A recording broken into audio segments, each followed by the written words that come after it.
Should you or should you not purchase those aftermarket plastics that you find on Yahoo Japan auctions for your Pelican jog? In this episode, we find out, are these plastics right here any good, or are they to be avoided? Hang around and see what happens.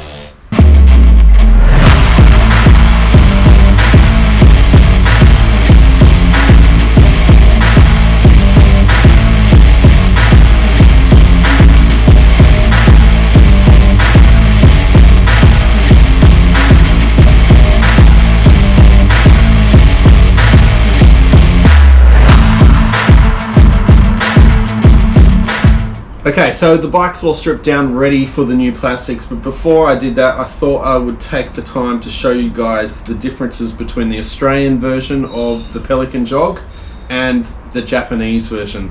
Now, the biggest difference is the handlebars and the headsets. The rest of it can stay the same, but the handlebars and the headset must be changed.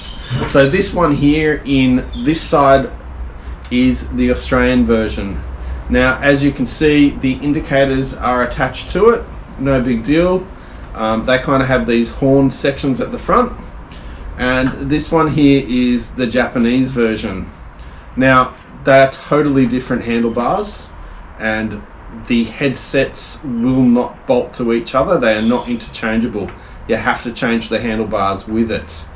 I'll take some photos of above so you guys can see what they actually look like. And it will be very, very clear. Alright, so what is the difference if you're in America versus the American version and the Japanese version? Right, so this hole here in the front, that is the biggest difference. Now, it has this bolt that goes through the handlebars like a lot of other scooters do, but from what I've been able to tell, the American version does not have this. So for you to make it work in America, you've got to change your forks with it, with the headset, with the handlebars to make this all work. So if you're watching along and you're going to do this conversion in America, please know that you do have to buy yourself a set of front forks to make it work.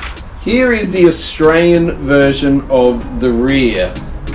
Now, it's got this blank taillight section, and it's replaced with this taillight section on the rack. From what I can gather, it must have something to do with our ADR laws here in Australia, that the tail lights or the indicators aren't far enough apart. So they make a different rack and they do it like this. Now, this is the much sleeker JDM version. It is basically this guy here, just with lights instead of the blanks.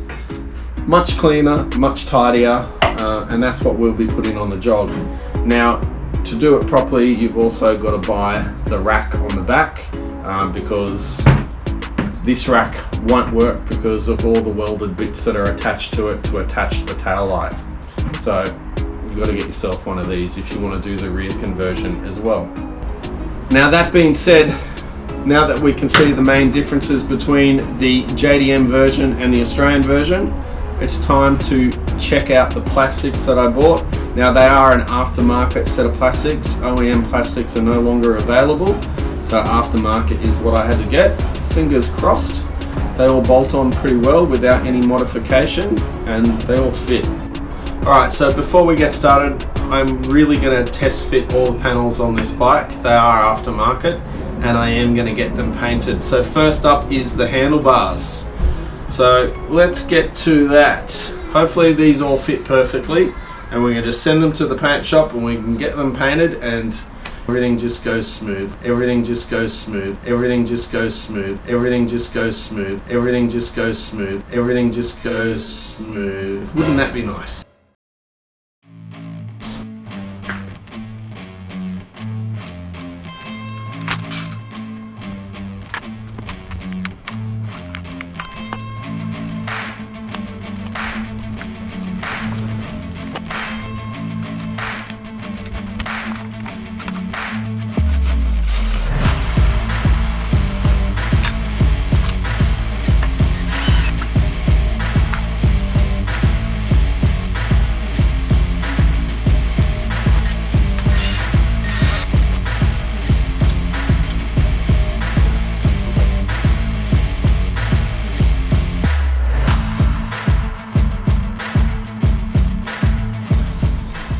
Okay, so we've run into our first little minor problem, and it's just with the headset here.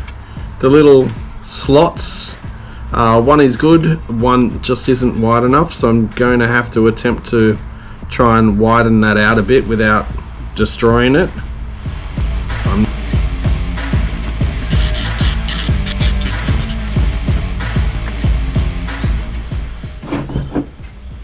Alrighty, so that is now fitting pretty good. I'm pretty happy with that.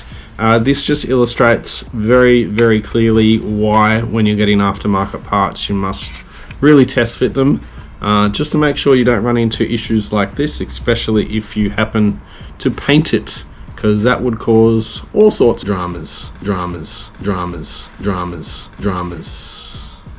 Alright, we'll keep going. I'll put you back on time lapse and you can see the build go on.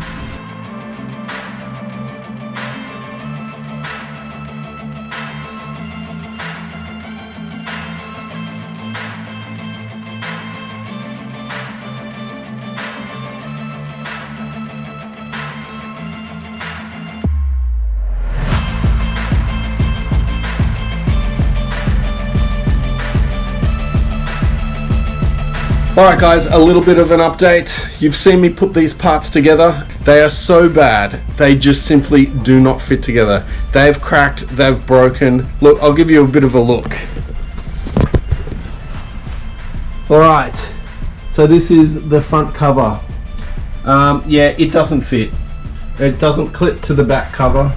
The back cover doesn't really line up with the holes. It's awful. Now we've got the motor cover. Yeah, that's terrible too. It's cracked up here underneath the gel coat, and these things here, look, just have a look at that fitment there. That is just the best. Look at that right there, simply awesome. Now if we line it up with that, you can see the fitment along here. Look at that. Look at that beautiful specimen of garbage. Okay, we're at a point now where I've decided these plastics, there's nothing saving them. They are absolute garbage. If you're watching and you're doing one of these builds, you could probably make them fit and make a ratty kind of Pelican, but that's not what I'm about. These are garbage. Just check it out. Check out how bad they are. Do not buy. So that panel there, look at that massive gap. And if we try to line it up, so there you go, that's lined up, but as you can see, that doesn't look that great. And then if we try and line it up with this, which it won't do, don't even bother. Now this panel's already got a crack in the fiberglass, but the gel coat, it didn't go through that. And you can see how the front panels fit. I can't even get it to the point where the key will go in properly. I can't push it down far enough, and then it won't clear the headset piece. And then the front panel kind of fits well down around this area, but does not line up to the holes here and will not clip onto the back plate. The headset panel at the top is kind of good, that kind of works, but nothing else will bolt to it. So where are we at to? So this has put it on a bit of a hold for a bit. I've had to go and buy some OEM second-hand ones, and I'm waiting for them to get delivered. So considerable financial hit this has taken, but the build will continue. See me putting these parts together on time lapse. These aftermarket parts are some of the worst examples I have ever had the displeasure of trying to fit. They are fucking terrible with a capital F and a capital T. They are awful.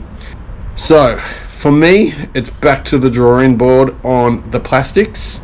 Things don't always go to plan. I've wasted a fair bit of money on these pricks, but we shall move on.